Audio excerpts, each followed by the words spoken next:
By the mid-18th century in the British colonies, two opposing tendencies prevailed in the cultural, political, and economic thoughts of the colonies. One celebrated the simple virtues of life in the colonies and openly criticized England's failings. The other stressed the links between European and American culture. Colonial intellectuals prided themselves on reading the latest English books and corresponding with leading thinkers in the mother country. Colonists, as best they could, tried to maintain the manners, dress, and behavior of English aristocrats. The most important aspect of this transatlantic cultural connection was America's participation in the European intellectual movement known as the Enlightenment. Now, epistemology is the study of knowledge and asks such questions as what is knowledge? How do we know what we know? And how do you create knowledge? Since the 16th century, some European thinkers had been analyzing nature in an effort to determine the laws that govern nature and the universe, natural laws. Isaac Newton, for example, develops theories of gravity and motion that provide part of the foundation for physics. Enlightenment philosophers emphasize acquiring knowledge through reason. That is, they emphasize that knowledge is created and acquired through study, observation, and examination.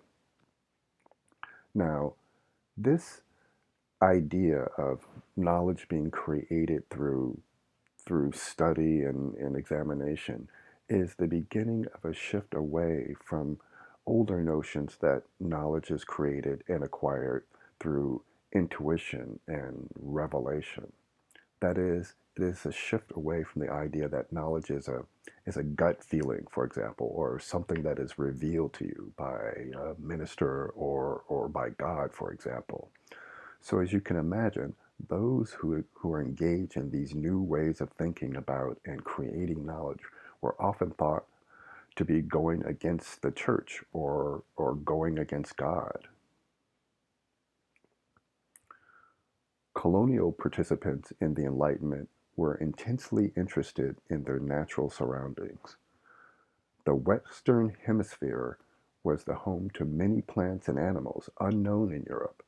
American naturalists attempted to identify and classify plant species and attempted to disprove the claim that American environment was unhealthy. The American Philosophical Society was founded in Philadelphia in 1769, and among its members were political leaders, educators, doctors. Probably the best known member and scientist was Benjamin Franklin. Just as European and American intellectuals were trying to investigate, understand, and catalog nature and the universe, they were also trying to understand and explain the ways in which people interact and govern themselves. If there were laws, rules that govern all of nature, were there laws, rules that govern all people? Men mostly. These philosophers tended, not always, but usually to focus on men. Were there natural rights? Political philosopher John Locke wrote about liberty and rights. If the natural state of individuals is freedom, what are the basic rights of that freedom? For Locke, those basic rights were life, liberty, and property. These basic rights, according to Locke, are the rights individuals are born with. The problem then is, how do individuals protect those rights they're born with? For Locke, to protect their natural rights, individuals come together and agree to be ruled by laws and government. This he called the social contract. In exchange for giving up some of the absolute freedom we would have without laws and government, we agreed to be ruled by laws and government in order to protect our natural rights. Think of it this way. If there were no laws or government, what prevents someone else, anyone else, from taking my property or my life? My agreeing to give up some of that absolute freedom to do whatever it is I want to do is balanced by the laws and government, which will hopefully protect my property and my life as well as my liberty. Other political philosophers began writing about which form of government might be best to protect individuals' natural rights. Some believed that the best form of government was one in which individuals actively participated in community life as independent citizens. For these philosophers, this independence was reflected in the ownership of property. That is, individuals can only truly act independently if they aren't dependent on others for their survival. According to this thinking, if you're economically independent, a farmer, for example, you're free to think and express and be politically independent. On the other hand, if I'm dependent upon someone else for my economic survival, how can I form a political opinion that is truly separate from that person I depend on? Kind of confusing, I know, but this is the kind of thinking that's going on in the 1600s and 1700s. These philosophers imagined governments without kings and queens, led by individuals, again, men really, who, because they were economically and politically independent, could actually put the needs of society, of the community, above their own individual needs and desires. At the same time, this type of political thinking and writing about natural laws and rights and government is occurring, another movement is happening in the colonies. In the late 17th century in England, fighting between religious and political groups came to a halt with the Glorious Revolution of 1688, an event which established the Church of England as the reigning church of the country. Other religions, such as Catholicism, Judaism, and Puritanism, were subsequently suppressed. From a political perspective, this led to stability since everyone now practiced the same religion. But instead of being a positive driving force for religious belief, it created complacency and spiritual dryness among believers. Religion became something of a pastime in which people would kind of go through the motions during religious services without deeply felt convictions of the heart and soul. It was only after some decades of this kind of dryness, this kind of complacency in both England and the American colonies, that a spiritual revival, a great awakening came about.